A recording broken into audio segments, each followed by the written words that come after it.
শুভ সকাল বন্ধুরা। আজকে আমি এখান থেকে ভিডিওটা স্টার্ট করছি।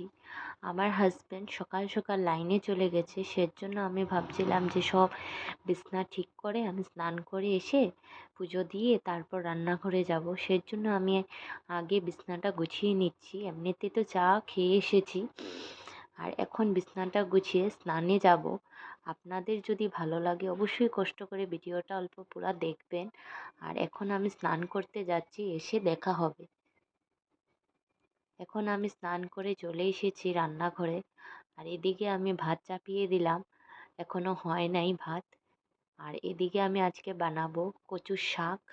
আর কচুর শাক, এই পাতাগুলো দিয়ে শাক খেতে অনেক ভালো লাগে কচুর।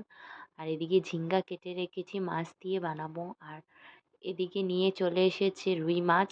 আর এদিকে কচুর শাক হচ্ছে, দেখেন একদম হয়ে এসেছে। আপনাদের কার কার ভালো লাগে অবশ্যই জানাবেন। আর এই কচুর শাক হয়ে গেছে, আর এদিকে মাছটা আমি ভেজে তুলে রেখেছি। এদিকে মাছটা হলে আমার রান্না কমপ্লিট। ভালো লাগলে অবশ্যই লাইক করবেন।